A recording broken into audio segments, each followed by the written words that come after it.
or the 7th of April 2023 when I start recording this video.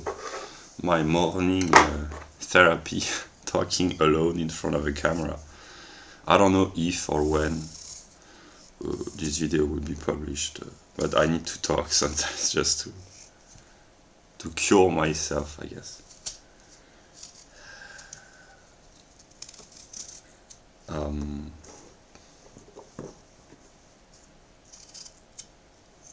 One of my main problems is the inability to communicate. My life over the past many years has been characterized by my inability and my failure to communicate. Because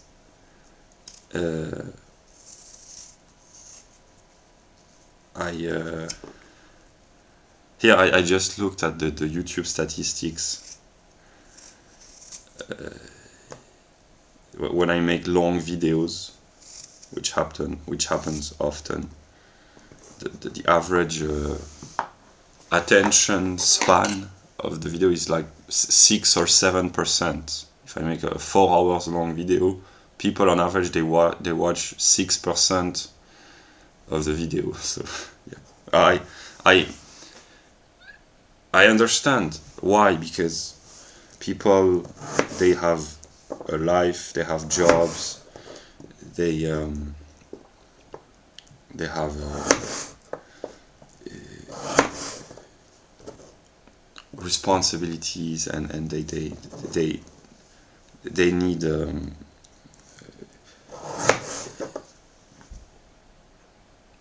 the content to be immediately appealing. They want it, maybe they are willing to invest a lot of time in videos, but it has to be formally pleasing and rigorous in a formal way, and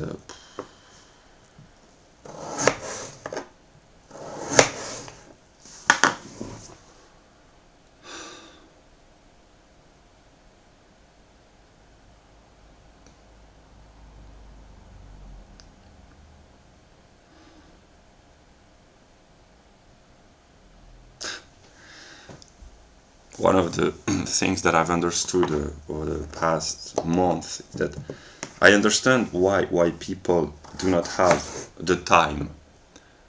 I understood this thanks to my encounters with empirical people, but precisely when I talk, what I'm trying to communicate or to share when I make long and structured videos, I talk in a way, I talk about everything. And here I've been recording for the past 4 days videos about home economics. There's an enormous amount of waste of time in modern economies, because people work jobs they hate to buy shit they don't need. And my way of thinking, even if I leave aside the philosophical, religious views, the really the heavy German metaphysical structure, if I just think normally, spontaneously, me as an individual without the German metaphysical influence, my way of thinking is already completely new. Whatever the content, whatever I talk about, when I think, just simply the way that I think, even if I had no formal culture, philosophical, scientific, that I have acquired by reading and watching lectures, but mostly reading, even if I had no formal culture, my way of thinking spontaneously, it's already completely different, and only Asperger autistic people can only they can eventually relate to how I think spontaneously without my cultural background. Yeah, and if you add the culture that I've acquired, I'm some sort of I wouldn't say an insane philosopher, but a weird scientist in yeah.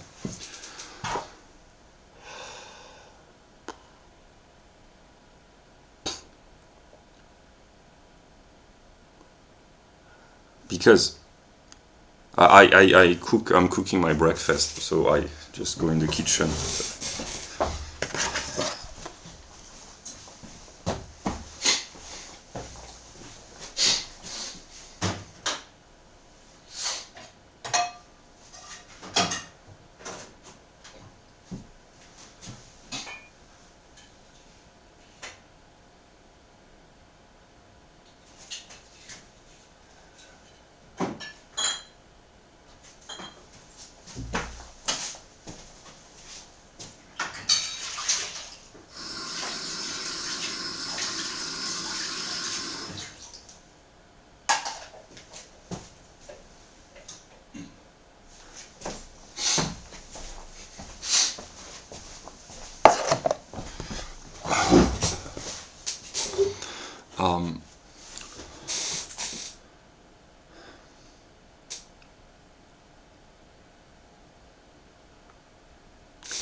I formulate the problem, or one of the problems, without thinking things through or just spontaneously. Communication, intelligent communication, requires a minimum of attention. And in order for someone to give his attention to someone else, he has to believe that this person has something interesting to say or is worthy of attention. That's the question of status. And I've realized that humans, and I don't blame them because it can be helpful in most situations, they will spontaneously give credit to people with a status, an authority figure, and most people, for various reasons, lack of culture, lack of time, lack of interest, brainwashing, whatever, they will not spontaneously listen carefully people with no widespread officially recognized status, in a way. And in this sense, I understand others in this regard, but I'm really different, because for me, that's really my autistic self. But I've already said this. When I stumble upon a person, of course, there has to be at first there has to be the driving force which arouses interest. But once I notice that the person has interesting things to say, I am able, because of my high intelligence and culture and my different wiring, I guess, to trust. It doesn't mean personally trust, because I don't know the person, but at least to trust the intelligence of the person, and to be willing to listen without any kind of regard for status. And my truth, in a way, my view of truth is a process, but there are people that I trust. Here it means I confidently believe and know that most of what they say is intelligent and reliable and trustworthy. It doesn't mean that I agree with everything, but yeah.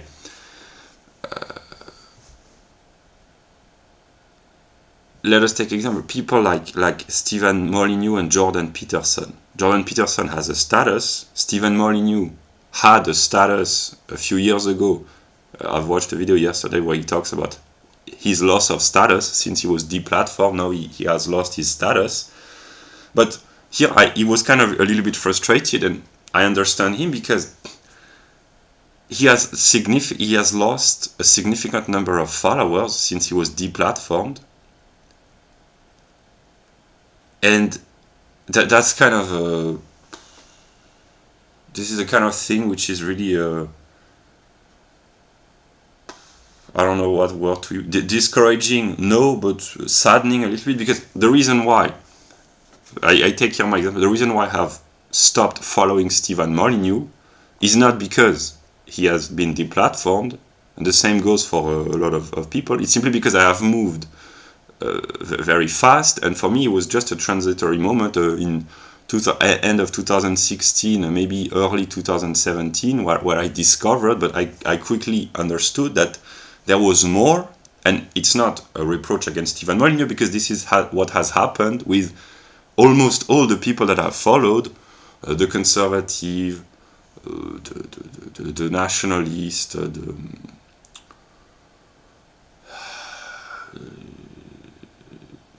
this kind of people. I quickly, even the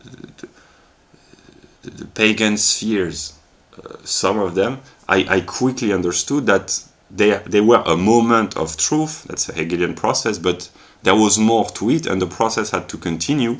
And my intellectual life has been a constant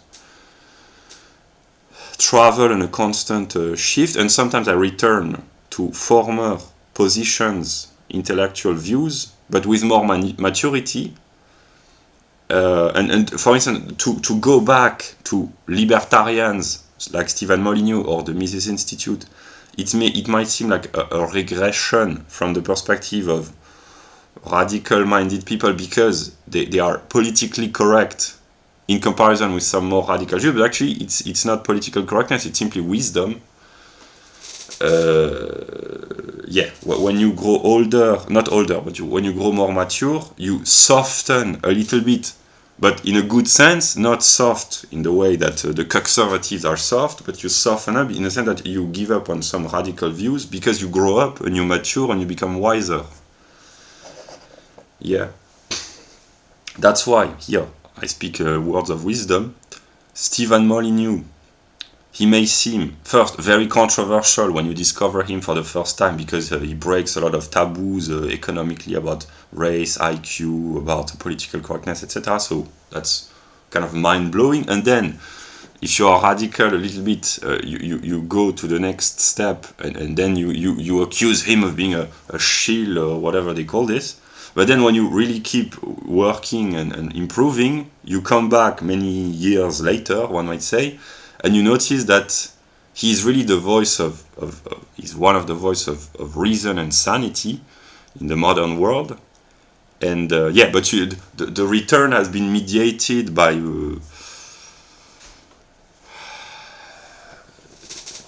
the travel, one might say. Yes, that's very Hegelian. In a way. Because here, I speak again words of wisdom, the conservative, it's very easy to criticize them because a lot of them, they really are soft and decadent in many regards, but in a way, it's very easy to be a conservative because you are politically correct, so you do not criticize the left or the Democrats or the socialists or whatever, you do not criticize them as much as they ought to be criticized. So it's very easy to be a conservative in one way, but also it's very difficult because the easy path, in a way, it can be thought of as being just a conservative, but being some sort of a nihilistic radical right-winger, that's also easy, because if you are just an average person on the internet and you criticize everyone and you rant against everyone and you are nihilistic and you despise everything and everyone and you are in a fanatical purity spiraling of revolt against the modern degeneracy and decadence. Of course, it has to be done, but not in a nihilistic way. So in a way, it is very easy. Also, it's very difficult because it requires kind of clarity and lucidity to really criticize everything, because when you are really clear-minded, there are a lot of things worthy of being criticized, but it's also very easy to be really negative in the sense of criticize everything, and that's why being an intelligent conservative or an intelligent libertarian, usually that's the result of growth and maturity. And these people, the libertarians and the radical conservatives and the libertarians, they are really figures of kind of political wisdom in the modern day. People like Peterson and the libertarians, like Ron Paul or the Mises Institute, Jeff Deist, etc., etc., because they are intelligent enough to understand that being an angry white teenager or immature white young adult who rants and who complains about everything, precisely they are intelligent enough to have gone beyond this teen crisis, one might say.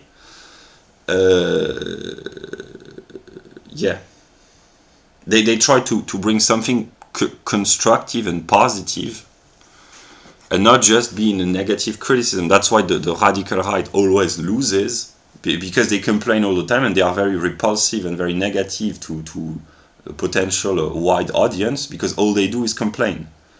Whereas the libertarians and the conservatives, they complain as well, intelligently, but they try to bring something positive, and people, they appreciate this in a way. So yeah.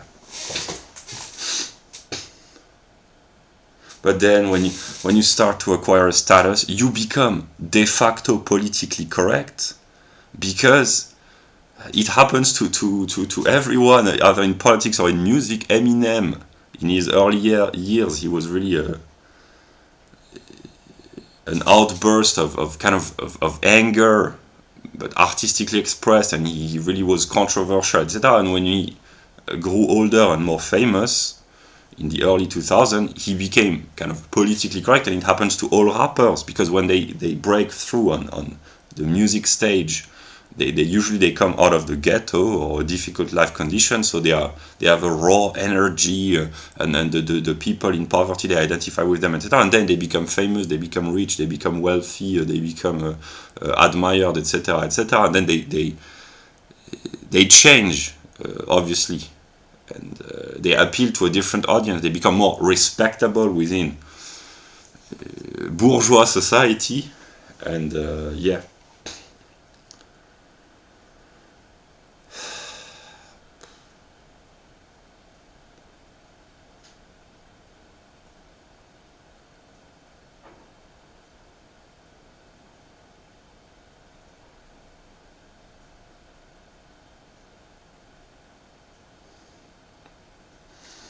I'll go cook my potatoes.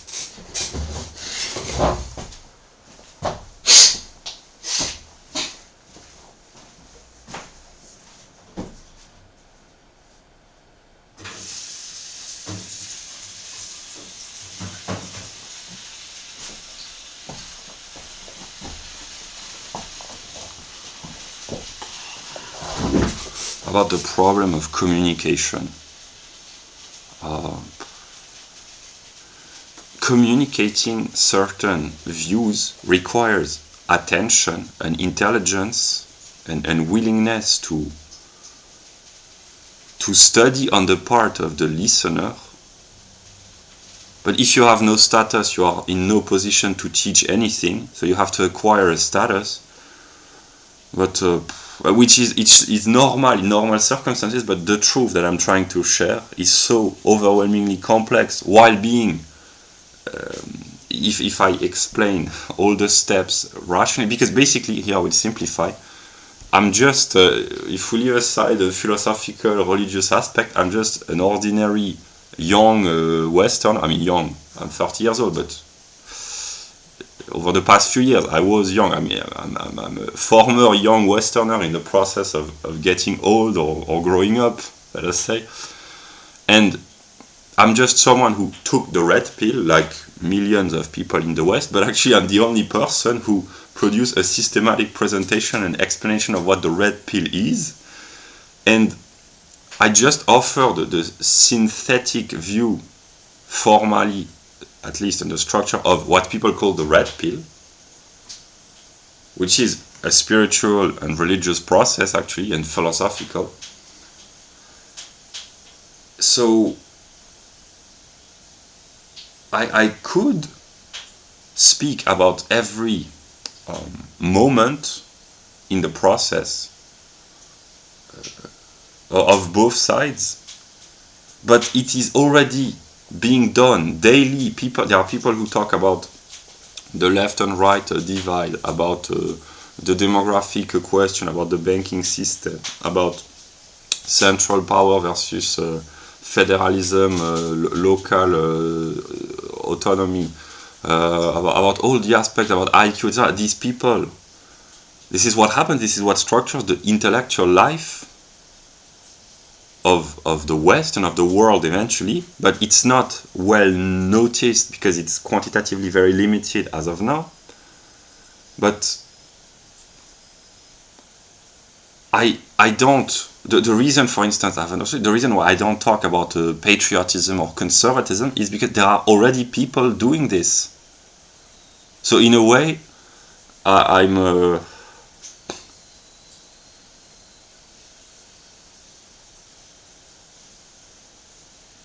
I don't know how to say this. I contain, ideally, not in moral idealism, but in philosophical idealism, I contain the ideal, das Ideal, as the boring German metaphysician would say, das ideale Moment, the ideal moment within me, and the most intelligent people, those that I've referred to, the European gods and goddesses, precisely they are like me because they contain, within their mind, without even being fully aware, they contain all the previous moment of the process. Namely, they would be Caroline and Michael and the others, Hyperboreans, etc. They would be, or someone like Jean Robin, they would be, and actually they are capable, potentially, of talking about all the moments, but they are unconscious of the process. And I am. More than them, in a way.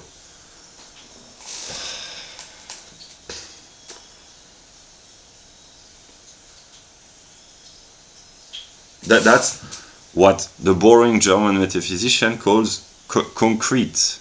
Concrete thoughts means a unity of differentiated determination and a unity which contains within itself the previous moments in a concrete unity, which grows, which matures, which develops, which unfolds, which grows. The tree which contains within itself the trunk, the branch, the seed, the roots, etc., the nutrients, etc., etc.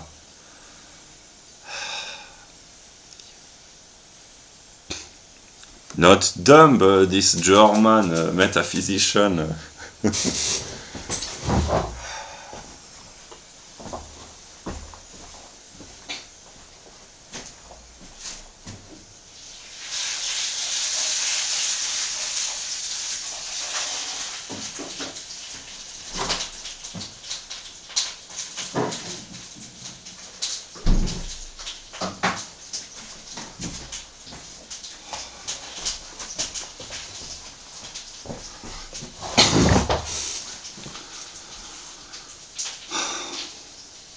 The possibility and the ability and the possibility to talk, communication, this is one of the most precious gifts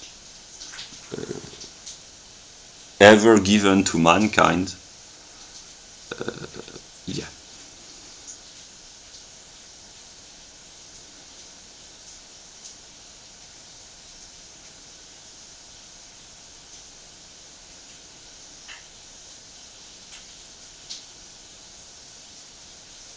And here I'll make a remark, but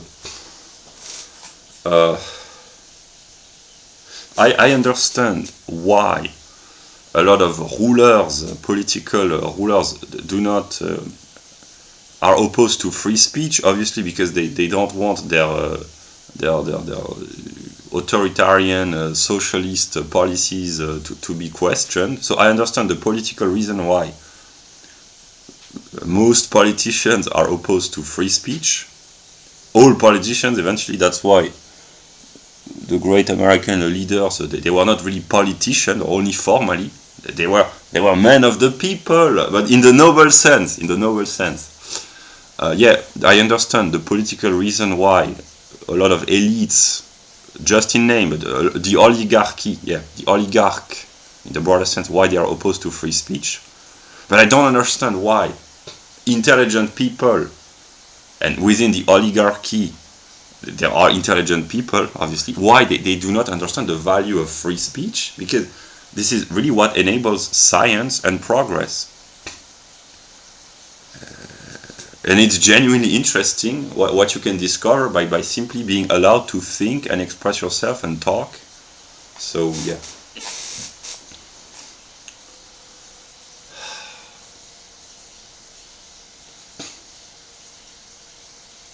But here I express ordinarily an idea that I've had, that I've been thinking about, but actually it's self-evident. But a country, any country, which guarantees freedom of speech, in a way, it is bound to dominate other countries in the long term for a very simple reason, is that when you are allowed to speak, you are more creative, you are more dynamic, and when you make mistakes, which inevitably happens in a process of free expression, but if you have free speech, you are allowed to correct your mistakes. Therefore, you are in a process of constant improvement, and you necessarily become better than all the others.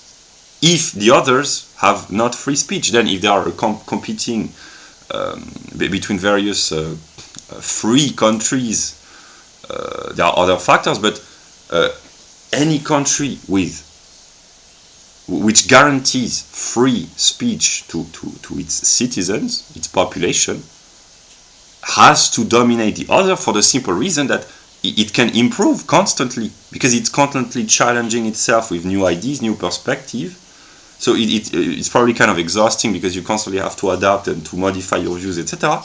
That's one of the reasons why people sometimes they are willing to give up liberty for security, because it goes maybe too fast. So I understand the psychological reason, but eventually it's so self-evident that the way to improvement and progress and greatness is simply freedom, because even if you make errors or mistakes with your freedom, if you have freedom, you can correct them. It's really that simple. Yeah.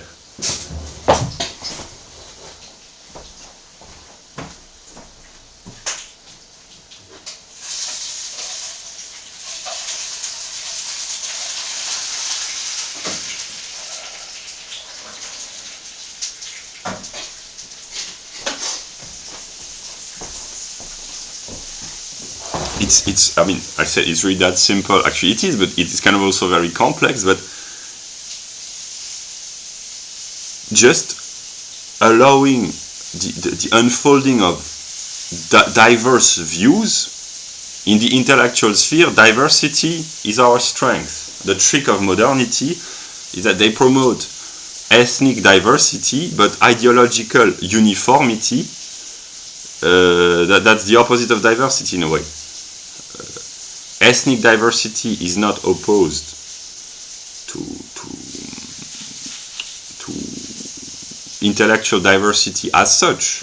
They can potentially be compatible, but what is important is intellectual diversity, first and foremost. Because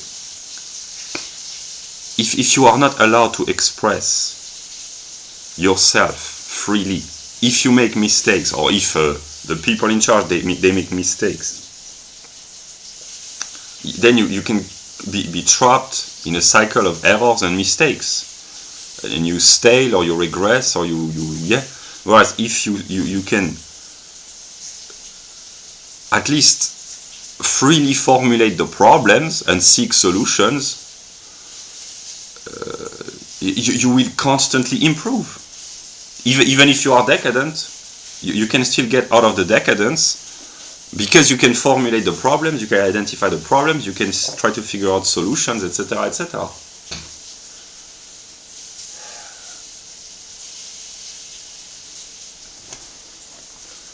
A book like this is a jewel, in a way.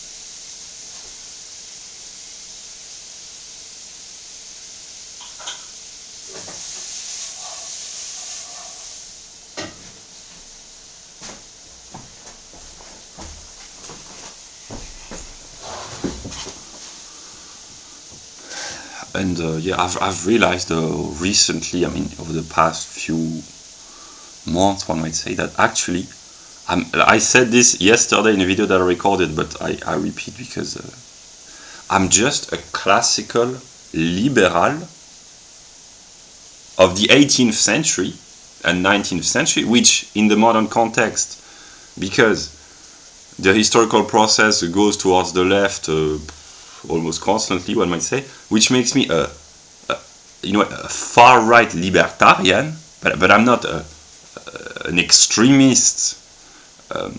When I'm stable politically, I'm just a classical liberal, but a classical liberal in the modern context is de facto put on the far right. Stefan Molyneux, for instance, he's considered far right by his critics, but he's just an intelligent person, a classical liberal, but in the modern world that's a libertarian. His views are not extremes, they're just common sense.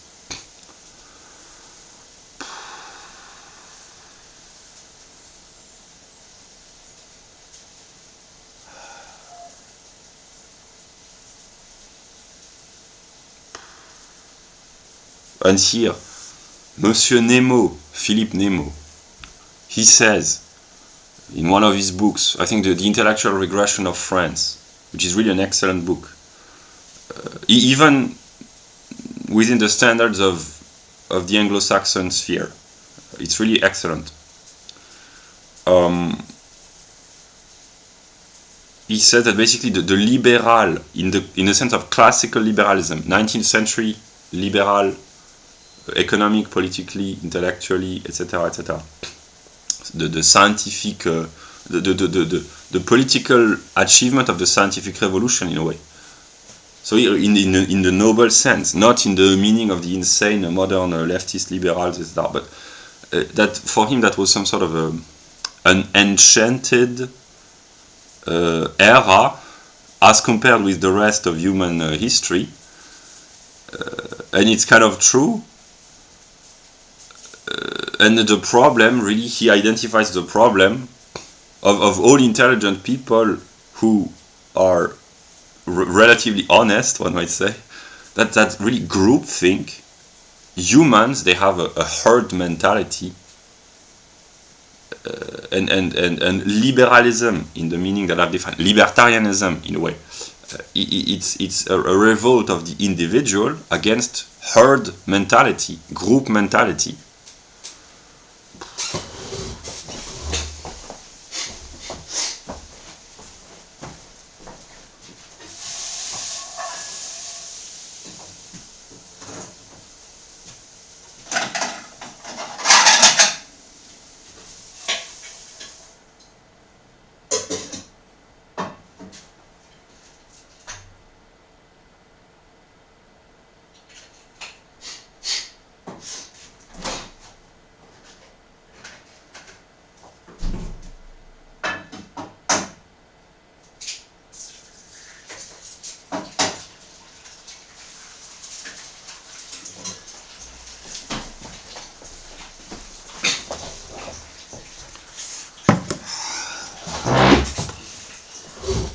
And there are very few countries who have kind of abolished, to the greatest extent possible, the group mentality. And the US and Switzerland, and partly England, at least in the good old days, there are very few countries, mostly they are Protestant, Anglo-Saxon countries, WASP country. In Switzerland they are not Anglo-Saxons, I think they are partly Protestant, but there are Catholics as well. But white Protestant country, to simplify, historically they have relatively succeeded with various degrees to abolishing group mentality. And here I can anticipate, because I've realized this as well, the radical right-wing white people in the modern day and age, a lot of them, they have a group mentality, and I know how they think. they think, oh, liberalism or libertarianism is opposed to the interest of the group.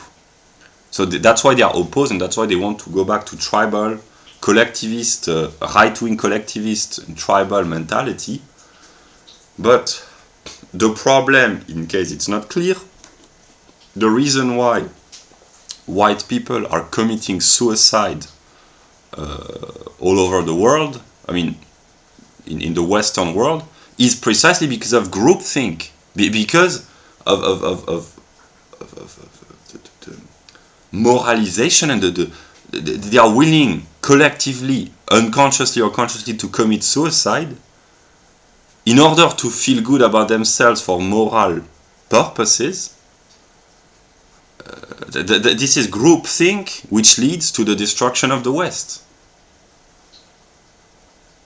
And not libertarian ideals, precisely because there is no political and economic liberty. Everything is socialized. It's less the case in Anglo-Saxon countries than it is in Western continental Europe, of course, but economically things have become socialized and collectivized in a lot of Western countries, and politically as well.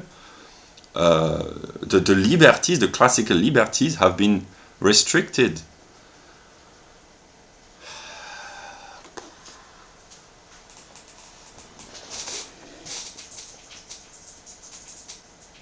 And here, I will say what I think. From basically, I'm just a philosopher. I'm not interested in politics.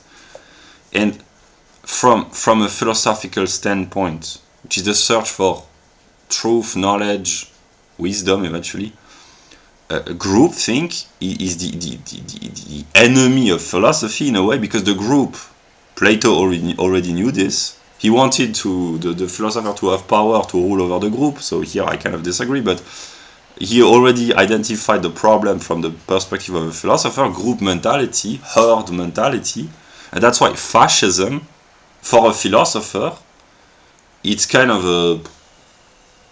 maybe it's less worse than socialism, one might say, but it's bad nonetheless, because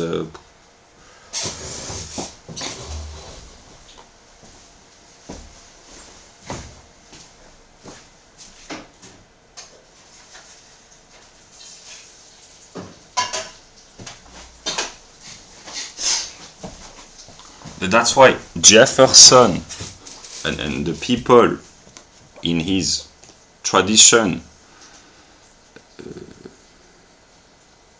they are the very rare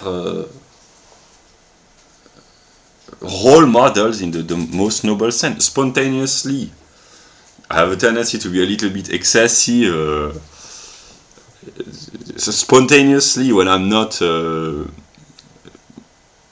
stable or calm enough, I have a tendency to cheer for the Germans. But actually, I do, but not the excesses. And the Anglo-Saxons, they bring balance to the German or French or European excesses in the negative sense.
to fix any kind of problem, you have to be able to formulate the problem, to think about the problem, to identify the problem, to make hypotheses, to try to solve the problem, to accept dissenting and opposing view who might help you to think more clearly about the problem. So you need free speech and freedom. That's the condition to problem solving. And the fact that it has to be explained to humans in the 21st century, here I think like a leftist, I don't like when leftists say this, oh, we're in the 21st century, how can we tolerate views like phobia, it's kind of stupid, the idea that there is an automatic progress. But here I tend to agree for the question of liberty, if after, I don't know, a few thousands of years of history and 4 centuries of scientific revolution, it still has to be explained to ordinary humans the value of freedom politically. If they do not spontaneously realize how important it is,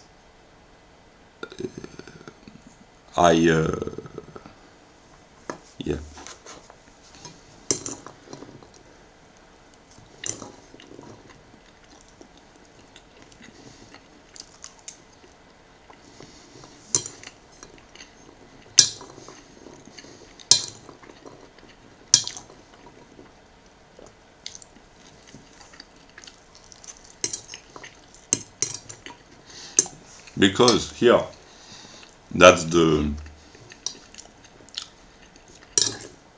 I wouldn't say comical, but the goofy, kind of weird, not goofy, but the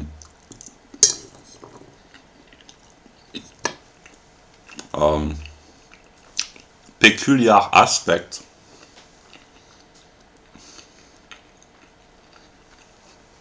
one of the frustrations of my life is simply the inability to do science, because I could do a whole lot of things. I could bring contributions to almost every scientific topic just because of my method, but the bell curve, it really, for someone who is just interested in science, again, if we leave aside the philosophical, spiritual, religious aspect, for a person who is interested in just the human sciences, the fact that a book like this, it doesn't mean that I agree with everything, because the data have to be checked, the methodology, but it's a serious book, it's a serious, honest, intellectual work. But the fact that a book like this is not standard, it's like Per Byland, is not standard study material, mandatory no, but highly recommended study for every sociology student in high school, in college, in university, wherever. It's for me, it's an intellectual scandal. It's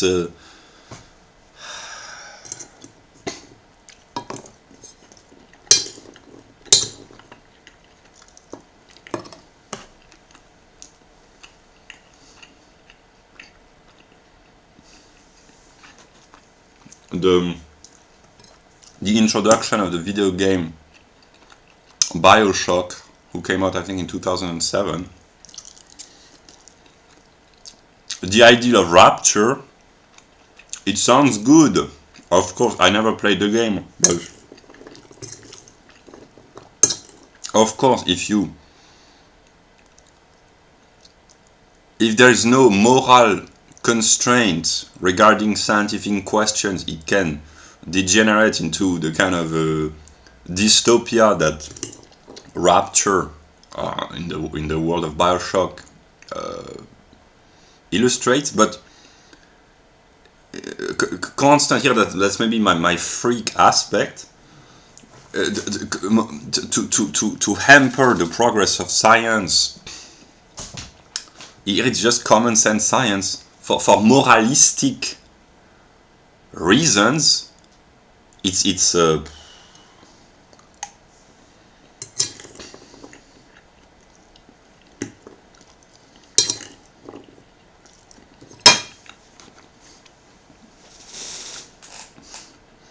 here that's really a goofy, weird,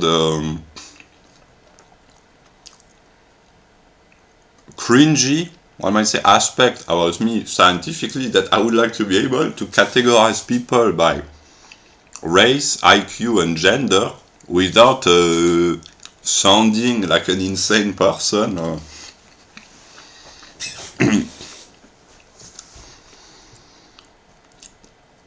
I mean, that shouldn't be the that shouldn't be the focus point of every discussion, but to encounter an Asian person and to be able, without shame or I mean, that's not what I would spontaneously do, but the possibility of saying hello, dear Mongoloid person, and the person could say good morning, dear Caucasoid person, to have this kind of discussion without causing I don't know, without hurting anyone, hurting their preconceived worldview, but without hurting them in a negative sense.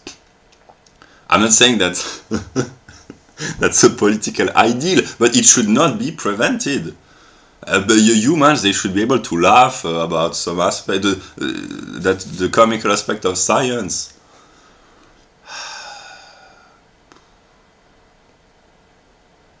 Here I kind of twisted, but I can envision discussion between scholars of various races or genders, kind of funny discussion, but of a very high scientific interest, where the scholars of various races or gender or they would talk about their differences in a scientific way and in a comical way. That would be funny. Yeah. That's why I'm a libertarian in a way, most of the time, because I have here I explain something intelligent to the low IQ people in general, but mostly low IQ white people. When you are highly intelligent, the diversity, the ethnic diversity that you encounter in your daily life, that's not my personal case, but I can envision that it's the case for a lot of leftist scholars, intellectuals, or bourgeois in a way. The diversity that they are familiar with in their day-to-day life, in their day-to-day encounter, it's overwhelmingly highly intelligent non-whites. And for highly intelligent people, even if, or because, precisely, not even if, but because they are very intelligent, the divide of race is very limited, to the point of being almost indifferent. To formulate this differently, between two persons with an IQ of 120, the difference in terms of behavior, at least might well appear much less important than the difference within a similar homogeneous, ethnically homogeneous group between a person with an IQ of 120 and an IQ of 80. So, to formulate this differently, that's a hypothesis, but psychologically and sociologically it might be partly true. Two persons who are ethnically different, a Northeast Asian and a European, or a European and an African person with the same IQ, 120 or 125. They are cognitively equivalent and equal, more or less, quantitatively, but they are very diverse genetically. But if you take two white persons who belong to the same ethnic group, two Norwegians, if one has an IQ of 125 and the other an IQ of 85, there are 40 points, there is a 40-point gap in IQ. It will appear, from the perspective of the highly intelligent person, much more important in terms of behavior, status, culture, etc., than the differences between his colleague, the scholarly colleague of Asian origin or Middle Eastern origin with broadly the same level of intelligence, which in the modern world usually means the same level of education, culture, etc. That's why a lot of intelligent white leftists, they are genuinely anti-racist in the good sense, but they are kind of blinded because I can anticipate, I can imagine that most of the diversity, which means the non-white people that they encounter, these are highly intelligent and often highly educated, well-mannered, competent non-whites. So their empirical view of the other from an ethnic standpoint, this is overwhelmingly highly intelligent non-whites who behave very well. And that's why they are spontaneously anti-racist, which in this case is good, but they are kind of blinded because they cannot experience empirically, or they fail to see that diversity between two highly intelligent people of any different background or ethnicity, it's not problematic most of the time when they encounter in a peaceful setting, academia, journalism, high professional like lawyers and doctors, etc. That's why a lot of intelligent white people they have Jewish friends, and for them that's not a problem because the Jews that they encounter, they are overwhelmingly very intelligent. That's why they are. This is one of the reasons why the question of anti-Semitism is not publicly debated, because among even right-wing, highly intelligent white people, a lot of them have genuine Jewish friends in their circles. The typical example is Hoppe and Rothbard, who were friends, because they live in their day-to-day life, or in their neighborhood, or in their working environment, the company or the academic world, with very intelligent, very competent, and very good in terms of behavior people of different ethnicity. So they do not see the problem. But when you lower down the cognitive level, diversity between people with an IQ of 80, of course it's much more difficult. If you are a white person with an IQ of 80, and if you live with non-whites with an IQ of 80 or lower, it's much more difficult. And among poor people of low social status, culture and a common ethnicity is much more important for maintaining cohesion than among highly intelligent people. This is the class divide between intelligent white people and less intelligent, because the diversity that they perceive is not the same in terms of average level of intelligence.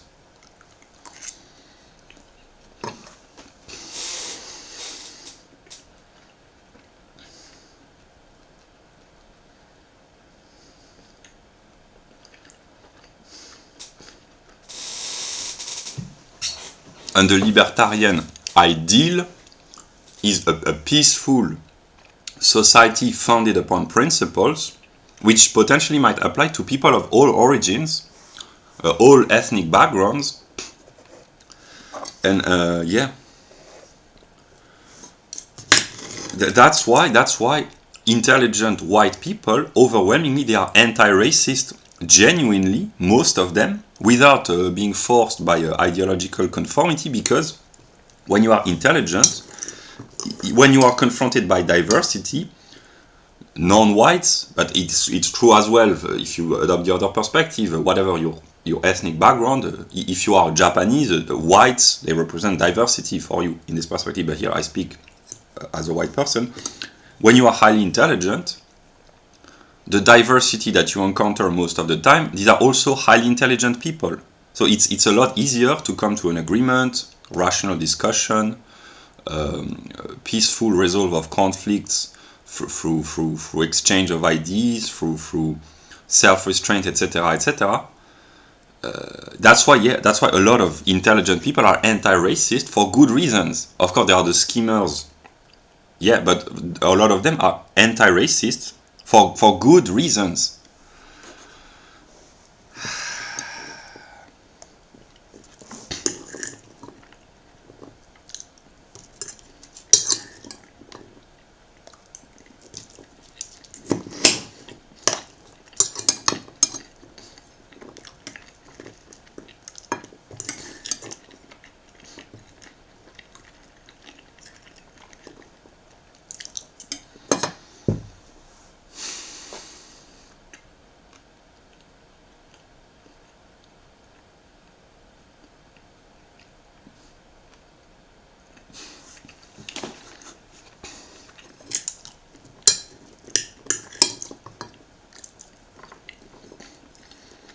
And these intelligent white people, they have a high view of non-whites, which is often confirmed by their empirical experience, because the overwhelming majority of non-whites that they deal with or encounter, they are genuinely good people according to their set of values, namely able to be intelligent, competent, civilized, and modern in the most noble sense. So their view that all humans are potentially equal, even if they are right-wingers, but equal in the sense of the ability to have a peaceful, civilized encounters, etc. It's validated by their experience.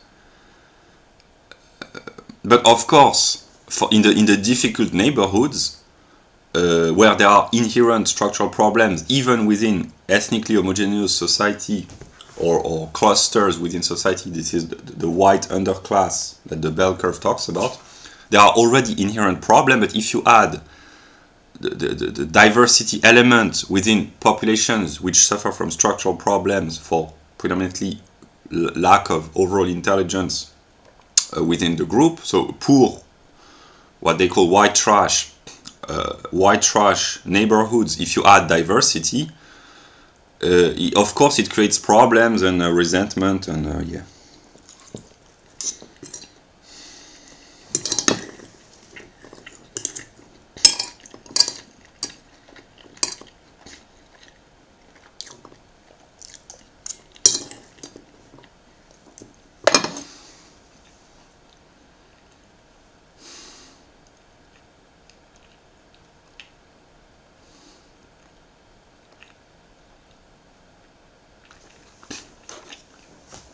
This book, he talks in a very intelligent, enlightening way about a problem that all Western societies suffer from, and empirically I know it's the case in France and in England, namely the social divide between, which has geographical, sociological consequences, and which is caused by a cognitive difference within the white population.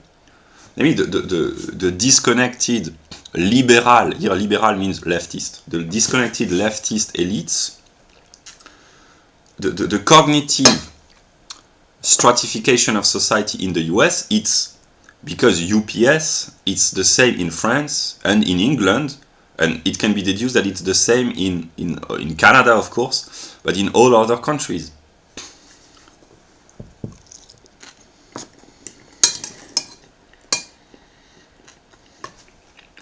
Western countries.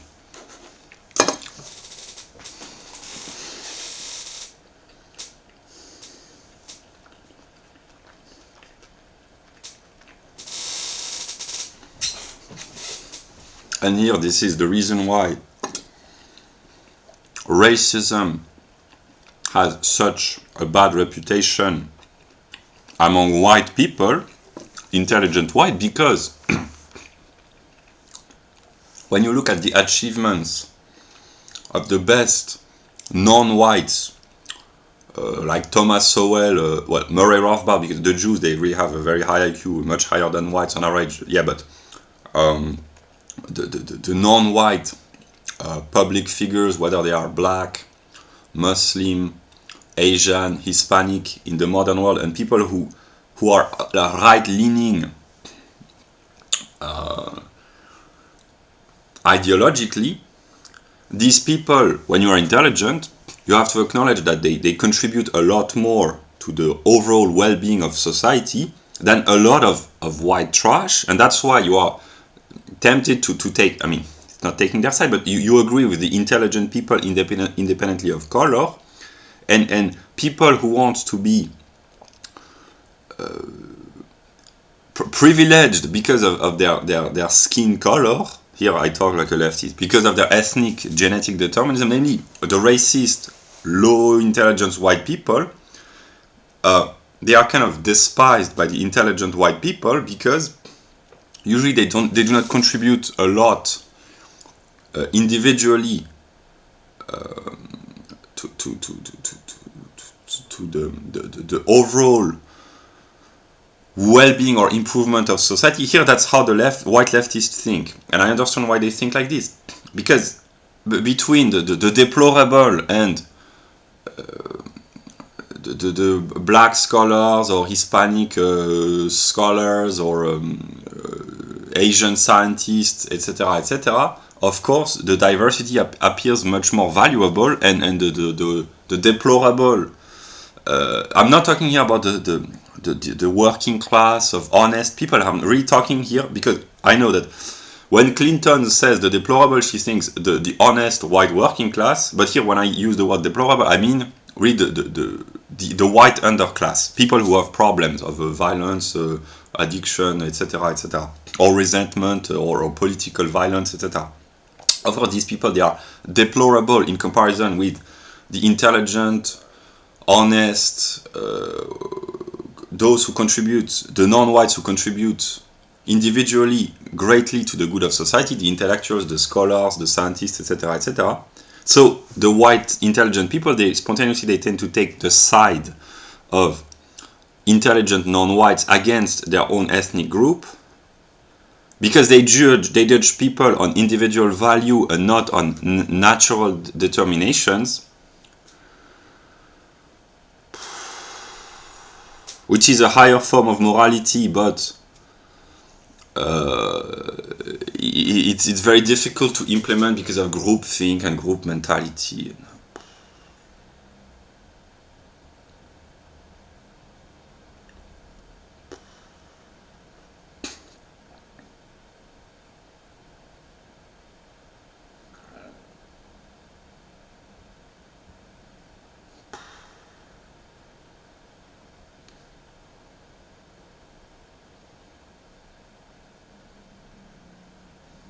And every time that an intelligent white person tries to advocate genuinely the interest of his own people in an honest way, the example would be Jared Taylor, every time this person, who is usually very courageous, very honest, very decent, and really good, because that's a very difficult position to advocate, but every time this person or these intelligent political or political movement, they are burdened by all the resentful white losers who ruin all the efforts of the intelligent white people to defend their interest, the interest of the losers.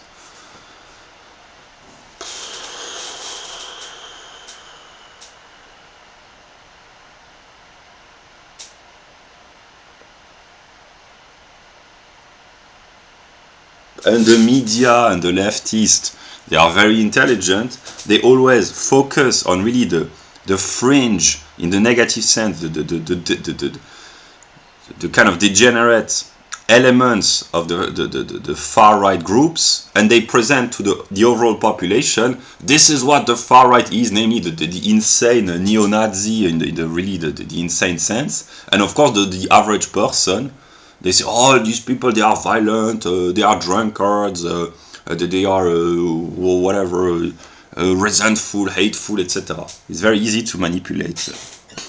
You take the worst elements of your ideological enemy, you do not promote the best elements, and the best, they are usually not necessarily more numerous, but the best are better at what they do well. Here I'm talking about the intelligent white people who genuinely advocate the interest of their people because they have a sense of responsibility, and who are not people like Jared Taylor.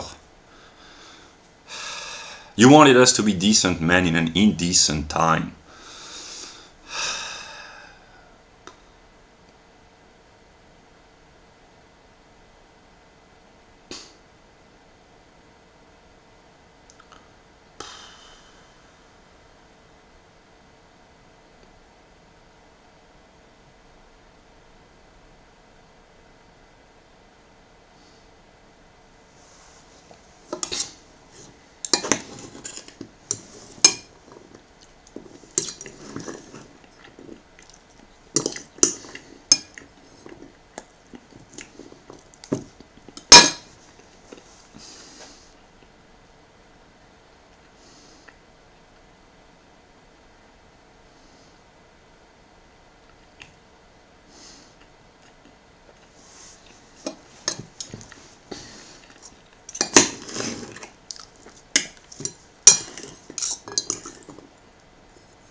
My ideal society, it's very simple.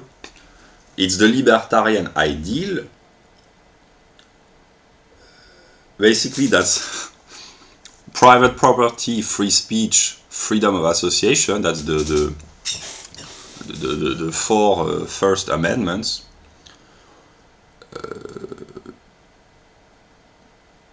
And I am opposed intellectually to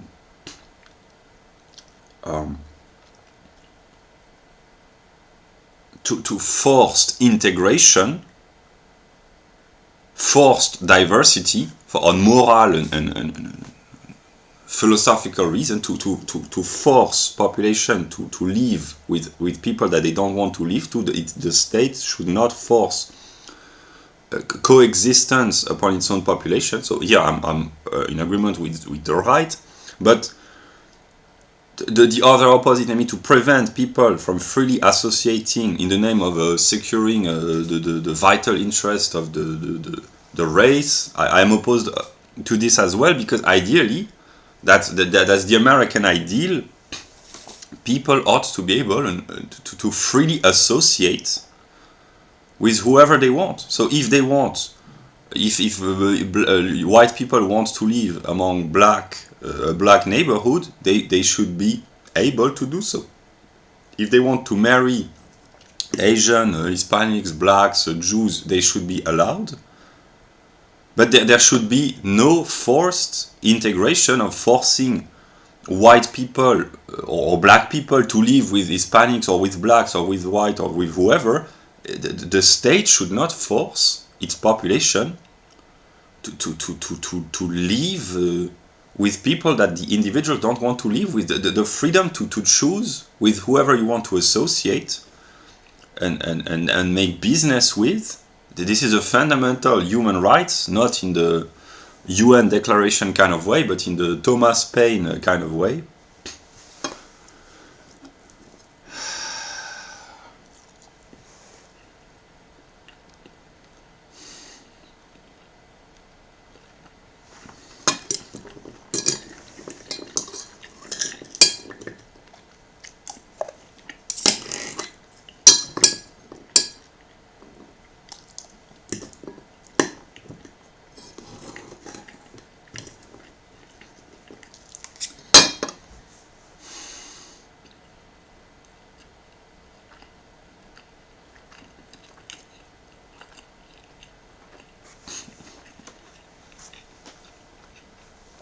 the liberal ideal in the classical sense, the libertarian ideal, can only be achieved in a free society, which means respect for private property. Otherwise, liberalism becomes communism in a way. So, yeah.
Every person with an IQ above, here I give a number randomly.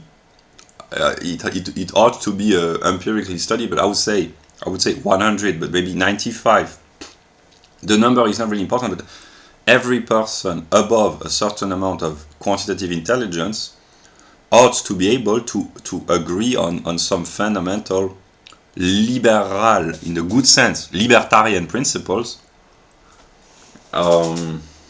independently of origin, religion, culture, etc., etc. Because usually they do. The intelligent people of any country, they agree. That's again the English ideal of the 17th, 18th century, to resolve and to solve potential religious or ethnic tension. In the case of England, these were religious, because England was overwhelmingly homogeneous, but the religious, cultural or ethnic divides through political freedom for all, and the mutual, reciprocal reinforcing of self-interest. Yeah.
sometimes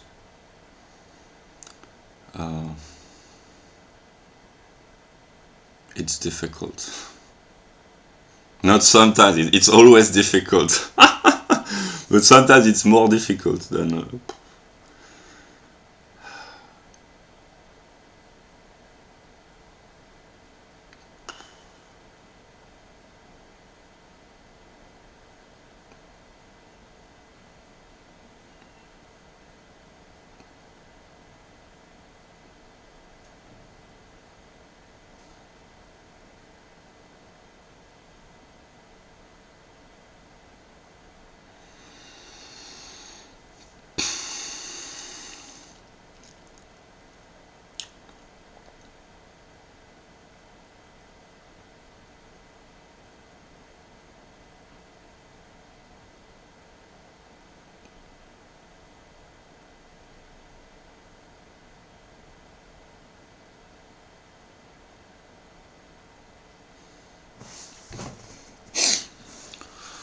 I will stop the video here. I will go do my daily routine, and then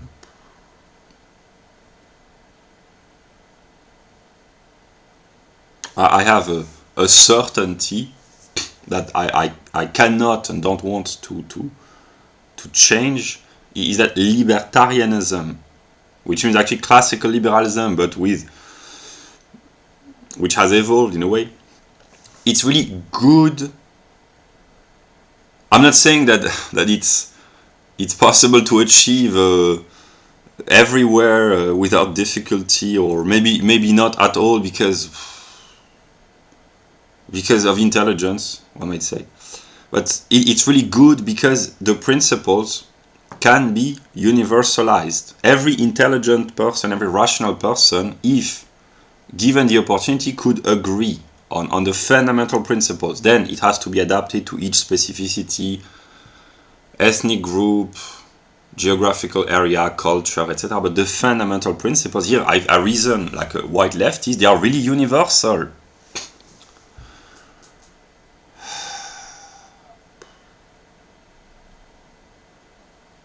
Because of the universality of reason.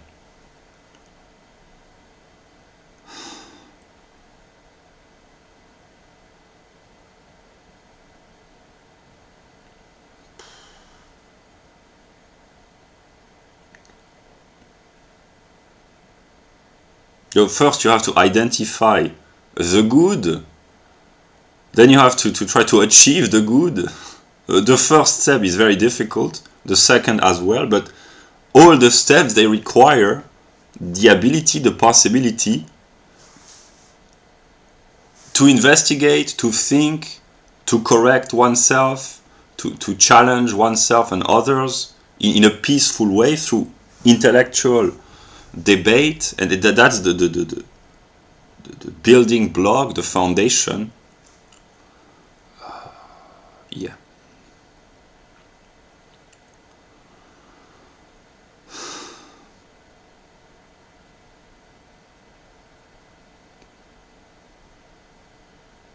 Maybe I'm just a therapist. I believe in the virtues of speech to appease the soul. That's why I talk alone in front of my camera.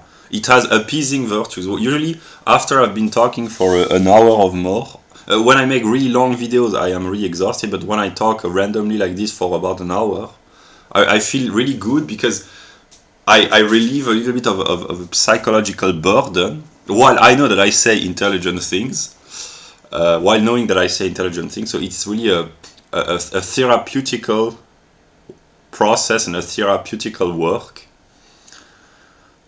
Yeah.